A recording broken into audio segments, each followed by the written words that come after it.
Hello everyone, welcome back to the lecture. So आज से हम एक नया टॉपिक स्टार्ट करने जा रहे हैं। इससे पहले हमने वेव्स की काफ़ी डिटेल में सब कुछ सारी बातें की हैं। तो आज जो टॉपिक हम लोग स्टार्ट करने जा रहे हैं वो है sound. Okay, it is also type of wave. तो साउंड को जानने से पहले आपको वेव को जानना बहुत ज़रूरी है। तो मेरा वेव का लेक्चर आप जरूर अटेंड करें। ओके, तो sound, what do you mean by sound? सबसे पहले एक नॉर्मल साइंटिफिक डिफिनेशन की अगर हम बात करें तो sound wave is a longitudinal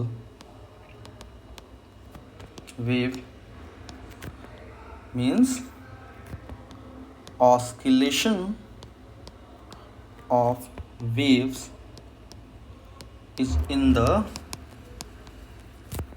direction of motion of wave।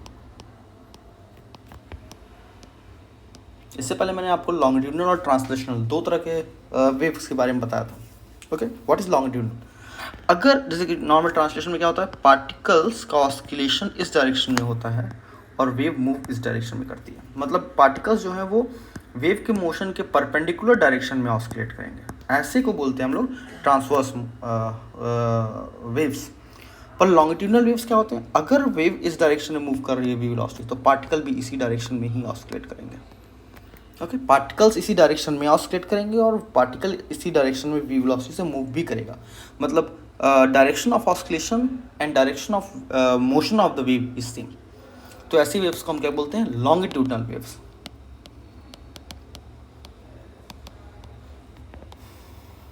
Okay, longitudinal waves, yes. अब साउंड कई तरह के होते हैं। जैसे साउंड्स को अगर मैं डिफ्रेंशिएट करूँ तो तीन पार्ट्स में साउंड डिफ्रेंशिएट हो सकता है। ओके, एक पार्ट है आपका इंफ्रारेड, इंफ्रासोनिक, इंफ्रासोनिक, एक है ऑडिबल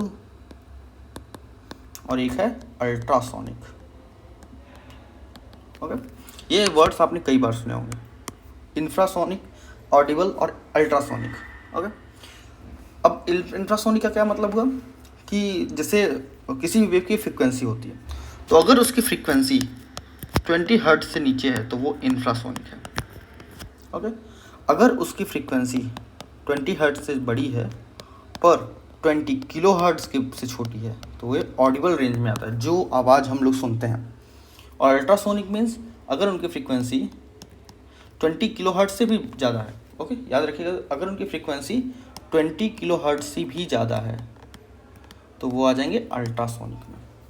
हम ह्यूमन सिर्फ ऑडिबल रेंज में ही सुन सकते हैं। इंफ्रासोनिक और अल्ट्रासोनिक हमारे लिए नहीं है। अल्ट्रासोनिक जैसे वेल्स होते हैं, कई डॉल्फिन्स होती हैं, वो अल्ट्रासोनिक वेव्स को प्रोड्यूस करती हैं। आपने कई तरह के विसल्स भी सुने होंगे। एक स्पेशल काइंड का विसल सिटी आती है जिसको बजाते हैं पे कोई आवाज़ नहीं निकलती, पर जितने भी कुत्ते होते हैं वो स्पेशली डॉग्स के लिए होती है। तो अगर उसको बजाया जाता है तो कुत्ते सिर्फ उसको सुन सकते हैं क्योंकि उनका हियरिंग रेंज उस लेवल में आता है।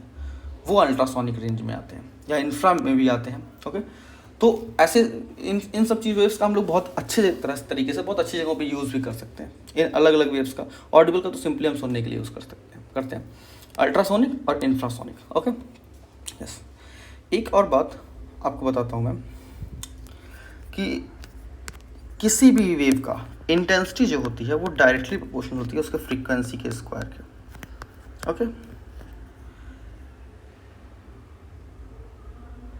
तो इस लॉजिक के हिसाब से अल्ट्रासोनिक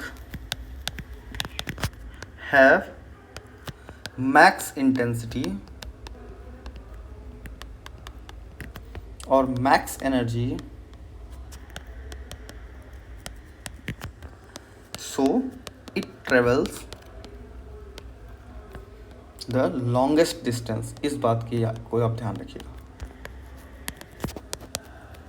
कि इंफ्रासोनिक, ऑडिबल और अल्ट्रासोनिक, मतलब कि मेरे पास तीन वेव्स हैं और तीनों को मैंने सेम टाइम पे एक पोजीशन से सेम पोजीशन से अगर सेंड किया तो सबसे ज़्यादा डिस्टेंस तक अल्ट्रासोनिक जाएगा। ओके, सबसे ज़्यादा डिस्टेंस तक अल्ट्रासोनिक जाएगा क्योंकि इसके पास सबसे ज़्यादा एनर्जी रहती है। सबसे ज़्यादा एनर्जी है, इसका मतलब सबसे ज़्यादा रेंज तक ही जाएगा। ओके ओके, अब ये तो एक बेसिक बात हो गई कि साउंड वेव्स क्या होते हैं और कितने टाइप्स के होते हैं, उनका रेंज क्या होता है। ओके, इसके बाद अगर मैं बढ़ूँ तो साउंड वेव्स ट्रेवल कैसे करते हैं?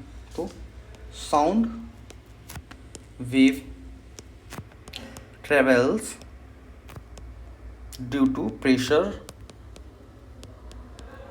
And density variation.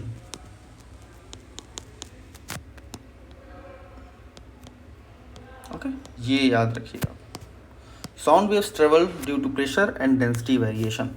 ओके, अब इसका क्या मतलब हुआ? दो टर्म्स मैं यहाँ पे आपको बताता हूँ। एक टर्म है कंप्रेशन, एक है रेयरफैक्शन। ओके, कंप्रेशन प्रेशर की अगर हम बात करें तो मैक्सिमम प्रेशर होता है यहाँ इस पोजीशन पे, और सिमिलरली डेंसिटी भी मैक्सिमम होती है। ओके, और अगर हम रेयर फ्रैक्शन की बात करें तो प्रेशर और डेंसिटी दोनों मिनिमम होती हैं ऐसे कंडीशन में। ओके, प्रेशर और डेंसिटी दोनों ही मिनिमम होती हैं ऐसी कंडीशन में। ओके, दोनों ही मिनिमम होती हैं।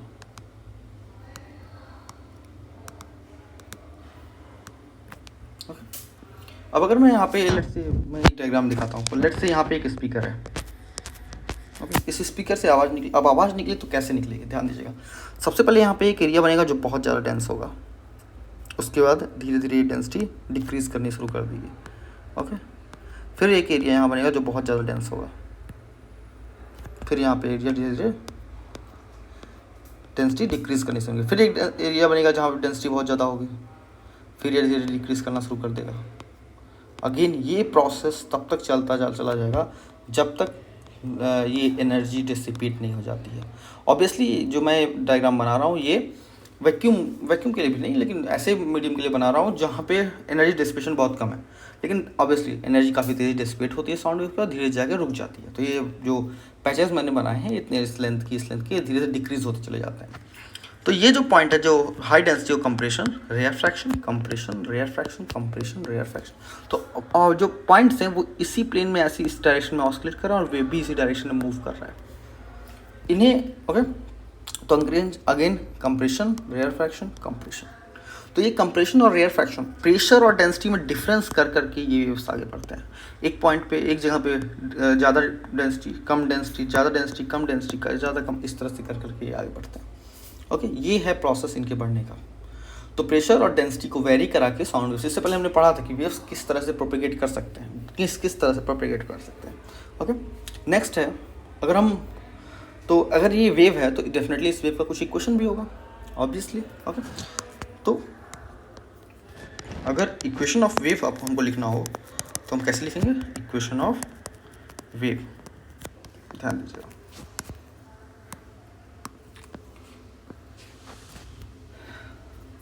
तो वेव का कैसे, वेव का डायरेक्शन मूव करने की डायरेक्शन ये है, और पार्टिकल की ऑस्किलेट करने की डायरेक्शन भी यही है।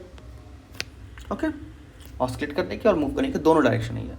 इसको मैं एक अलग तरीके से डिनोट करता हूँ, मतलब जिस तरह मैं डिफाइन करने जा रहा हूँ, डिनोट करने जा रहा हूँ, वो असली मोशन नहीं है पार्टिकल का, लेकिन मैं इसको सिर्फ डिनोट करने जा रहा हूँ। लेट्स से ओके, मैं इसके मोशन को डिनोट करता हूँ इस तरह से। जैसे पिछले लेक्चर्स में हमने पढ़ा था वेव के लिए, हार्मोनिक वेव्स के लिए, तो मोशन उनके अप डाउन होते हैं, लेकिन यहाँ पे मोशन अप डाउन नहीं है। यहाँ पे हम लोग displacement of the particle and position of the wave x के रिस्पेक्ट में ड्रॉ कर रहे हैं। ओके, तो अभी यहाँ जो पार्टिकल होगा ये थोड़ा सा मूव किया तो वेव थोड़ा सा आगे गया, फिर ये थोड़ा और मूव किया अगला पार्टिकल, ये ज़्यादा अगला पार्टिकल ज़्यादा मूव कर गया। तो ये धीरे धीरे पार्टिकल्स के मूवमेंट की वजह से ये वेव्स आगे बढ़ते चले जाएंगे इस तरह से। तो ये displacement of the particle and displacement of the wave, इनके बीच का एक प्लॉट है। ओके,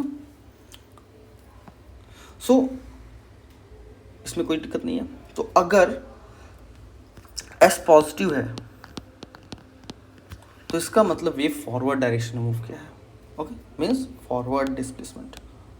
देखिए, फॉरवर्ड डिस्प्लेसमेंट को डिनोट कर रहा है S पॉजिटिव, और रिवर्स डिस्प्लेसमेंट को डिनोट कर रहा है अगर S निगेटिव है तो S फॉरवर्ड, और S अगर निगेटिव है तो ये रिवर्स डायरेक्शन में मूव करता हुआ दिखा रहा है, इस डायरेक्शन में, रिवर्स डायरेक्शन। ओके, सो इस तरह के वेव्स का अगर हम, तो हमें अब रिलेशन याद रखिएगा, हम y और x के बीच का रिलेशन नहीं निकाल रहे हैं पार्टिकल का डिस्प्लेसमेंट, या हम यहाँ पे s और x के बीच रिलेशन निकाल रहे हैं। s को मैंने s को y की तरह मिल सकता है, लेकिन एक डिफरेंशियल करने के लिए हमने यहाँ पे एक s सिंबल यूज़ किया। तो हम इसका भी एक क्वेश्चन लिख सकते हैं, s is equal to a sine के x minus omega t. Okay, ये आपका इक्वेशन ऑफ साउंड वेव होगा। Okay, equation of sound wave clear. यहाँ पे एस क्या है? S is displacement of particle.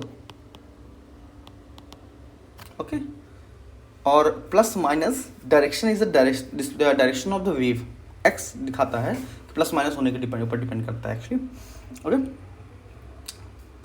सो ये डिस्प्लेसमेंट के रिस्पेक्ट में इक्वेशन होगा, लेकिन यहाँ सिर्फ डिस्प्लेसमेंट तो ही ना वेरी कर रहा है, यहाँ पे प्रेशर डेंसिटी दोनों वेरी कर रहे हैं। तो प्रेशर भी वेरी कर रहा है, तो यहाँ पे एक प्रेशर वेव इक्वेशन अगर हम लिखते हैं, लिखना पड़ेगा। डेफिनेटली दोनों ही वे वेरी कर रहे हैं, तो हमें दोनों के बारे में कुछ ना कुछ जरूर टिप्स देनी पड़ेगी यहाँ पे। तो प्रेशर यहाँ पे वेरी कर रहा है। सो अगर हम एक कांस्टेंट प्रेशर लें, मतलब एक नॉर्मल टेम्परेचर लें, तो ऑर्डिनरी प्रेशर कितना होता है? ऑर्डिनरी प्रेशर होता है 1 atm। This is the ordinary pressure, okay, which is equal to 10⁵ pascal. Okay, और साउंड वेव के प्रेजेंस में maximum the change in, okay मैं लिख देता हूँ पूरा, maximum change in pressure because of sound wave. Let's say this is delta P naught. ये याद कर लीजिए आप, हमेशा 23 पास्कल होता है। मैक्सिमम चेंज इन प्रेशर की बात हो रही है, मतलब इससे ज़्यादा प्रेशर में चेंजिंग नहीं आ सकती है। Okay, change maximum pressure. तो इस ऐसे कंडीशन में जो एक बार कंप्रेशन होगा, एक बार रेयरफैक्शन होगा। तो कंप्रेशन के टाइम पे, अगर मैं कंप्रेशन के टाइम पे बोलता हूँ कंप्रेशन, तो प्रेशर बढ़ जाता है, और रेयरफैक्शन में प्रेशर घट जाता है। Okay, compression and rarefaction. तो कंप्रेशन में क्या होगा? कंप्रेशन में प्रेशर बढ़ जाएगा, तो it will P plus delta P, और रेयरफैक्शन में प्रेशर घट जाएगा, this is P minus delta P. Okay, तो ये हो जाएगा 10⁵ प्लस 20, ये हो जाएगा 10⁵ माइनस 20। ओके, तो ये एक मैक्सिमम प्रेशर चेंज और मिनिमम प्रेशर चेंज की बात हुई है। लेकिन ओरिजिनली प्रेशर वेरी कैसे करता है, अगर हम इसकी बात करें तो ओके, ओरिजिनली प्रेशर वेरी कैसे करता है, अगर इसकी हम बात करते हैं तो ये डायग्राम मैं यहाँ से उठाता हूँ और आपको बताता हूँ कैसे होती है चीज़ें।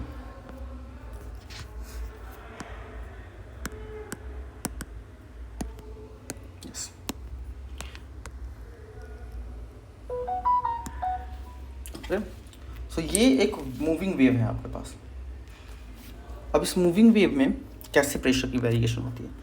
सबसे पहले मैं मानता हूँ टोटल प्रेशर कांस्टेंट है, तो मैं ऐसा मान के चलता हूँ कि प्रेशर कांस्टेंट है 10⁵ पहले, वो कांस्टेंट है, तो मैं 10⁵ को इग्नोर करता हूँ, मैं सिर्फ प्रेशर वेरिएशन को दिखाता हूँ। तो जहाँ से वेव स्टार्ट हुई है, यहाँ पे मैं फिर यहाँ पे, ये ऐसे पॉइंट्स हैं जहाँ पे रेयरफैक्शन और कंप्रेशन आपस में इंटरचेंज हुए हैं। ओके, जहाँ पे रेयरफैक्शन और कंप्रेशन आपस में इंटरचेंज हुए हैं। अब मैं यहाँ कुछ और पॉइंट्स की बात करूँ, इनके बिल्कुल मिडिल में एक पॉइंट होगा, मिडिल में एक पॉइंट होगा, सिमिलरली यहाँ मिडिल में एक पॉइंट होगा। अब होता क्या है, सबसे लोअर जगह जहाँ से वेव स्टार्ट होता है, यहाँ पे चेंज इन प्रेशर होता है 0। मैं सिर्फ ओके थोड़ा सा जूम करके मैं आपको इसको दिखा देता हूँ। ओके, ये सही रहेगा। तो यहाँ पे जो डेल्टा पी होगा वो होगा 0, और यहाँ पे भी जहाँ पे ये चेंज होगा कंप्रेशर से रेयरफैक्शन में, जहाँ पे ये चेंज होगा वहाँ पे भी डेल्टा पी कितना होगा? 0। ओके, इसी तरह जहाँ से कंप्रेशन में चेंज होगा वहाँ पे डेल्टा पी हमेशा 0 होगा, लेकिन जहाँ पे इनके मिडिल में यहाँ पे डेल्टा पी होगा मैक्सिमम। मीन्स डेल्टा पी मैं डायरेक्टली लिखता हूँ, यहाँ पे डेल्टा पी यहाँ होगा 20 पास्कल, यहाँ पे भी मिडिल में कितना होगा 20 पास्कल, यहाँ पे मिडिल में कितना होगा 20 पास्कल। ओके, और जस्ट यहाँ पे अगर आप जाइए तो फिर से डेल्टा पी 0। अभी कैसे हो रहा है देखिए, 0, फिर ये लाइन कुछ 5 पास्कल की होगी, फिर ये लाइन कुछ 10 पास्कल की होगी, फिर ये 20 पास्कल पहुँची, फिर ये घटना शुरू करेगी, फिर 10 पास्कल, फिर 5 पास्कल, और फिर 0 पे आ जाएगी। ओके, तो ये मान लीजिए -5 पास्कल, ये 5 पास्कल, फिर ये 10 पास्कल, फिर ये ऐसे करते करते ये -10 पास्कल। सिमिलरली इधर भी ये हो जाएगा फिर से 5 पास्कल लेट से, ये फिर से हो जाएगा 10 पास्कल, फिर ये 20 पास्कल, फिर अगेन ये -10 पास्कल हो जाएगा, फिर ये अगेन ये -5 पास्कल, फिर से 0 हो जाएगा। तो प्रेशर का वेरिएशन सडन नहीं होता है, ये थोड़ा थोड़ा करके डिक्रीज होता जाता है। और बाउंड्रीज याद रखिए, जहाँ रेड लाइंस मैंने ड्रॉ कर रखे हैं ये बाउंड्रीज है जहाँ पे कंप्रेशन रेयरफैक्शन में कन्वर्ट हो रहा है। ये बाउंड्रीज पे जो चेंज इन प्रेशर होता है वो जीरो होता है। ओके ओके,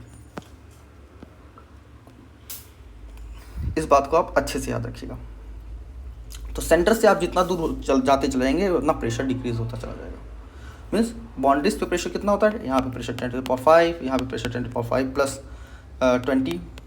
ओके, यहाँ प्रेशर -20, रेयरफैक्शन की बात कर रहे हैं तो -20 +20। ओके, तो ये सिंबल्स को आप थोड़ा ध्यान दें। कंप्रेशन में पॉजिटिव सिंबल्स होते हैं। ओके, कंप्रेशन जहाँ होता है वहाँ पे पॉजिटिव जो प्रेशर होता है डेल्टा पी वो ज़्यादा होता है, और जो डिप्रेशन होता है रेयरफैक्शन होता है उसमें डेल्टा पी कम होता है। तो इसके हिसाब से हम पॉजिटिव नेगेटिव साइंस को डिनोट करते हैं। जैसे कंप्रेशन में क्या होता है, प्रेशर कम होता है तो यहाँ पे माइनस साइंस लगाते हैं, दिस इज -5 -5 -10, इसको प्लस साइंस से डिनोट कर देते हैं। This is then again -10 -5, delta P 0 हो गया, फिर यहाँ पे 20 आ गया। ओके, तो कंप्रेशन में पॉजिटिव साइन होगा और रेयरफैक्शन में नेगेटिव साइन होगा। ओके, क्यों देख लीजिए, डेल्टा पी होता है P2 - P1, तो फाइनल प्रेशर अगर ज़्यादा हुआ तो ये डेल्टा पी पॉजिटिव हो जाएगा। इफ़ मैं पूरा स्टेज लिखता हूँ इसको, if P2 is greater than P1 then delta P is greater than 0। If P2 is small than P1 then delta P is small than 0। इस बात को याद रखिएगा। तो डेल्टा पी P2 किस में ज़्यादा होगा, P2 ज़्यादा होगा कंप्रेशन में, फाइनल प्रेशर कंप्रेशन में ज़्यादा होगा और फाइनल प्रेशर इसमें रेयरफैक्शन में कम होगा। तो हम लोग नेगेटिव पॉजिटिव साइन का ऐसे ध्यान रखते हैं। ओके यस, तो इसी तरह से हम एक और प्लॉट कर सकते हैं, ध्यान दीजिएगा, प्लॉट एक और कर सकते हैं, डेल्टा पी वर्सेस एक्स के बीच एक प्लॉट कर सकते हैं। तो ये प्लॉट कैसा होगा, ये प्लॉट अगर आप देखें तो सबसे सेंटर पे 0 रहेगा, कंप्रेशन में पॉजिटिव डेल्टा प्रेशर, फिर निगेटिव डेल्टा प्रेशर, रेयरफैक्शन, फिर कंप्रेशन, फिर रेयरफैक्शन, ऐसे ऐसे। तो कंप्रेशन रेयरफैक्शन कंप्रेशन रेयरफैक्शन, आप इस तरह से इसको डिनोट कर सकते हैं। ओके, या अगर आप इसी को चाहें तो और भी अच्छे से बना सकते हैं, मीन्स कि एक और तरह से आप प्लॉट कर सकते हैं। जैसे पॉजिटिव को मैं कंप्रेशन, आप इसको बहुत अच्छे से कर सकते हैं। सो यहाँ पे एक कंक्लूजन हमको समझ में आ रही है, इस वेव को इस मोशन को देख के एक कंक्लूजन हमको समझ में आ रहा है कि पहली बात तो डेल्टा पी वेरी कर रहा है, वेरीज हार्मोनिकली। ओके,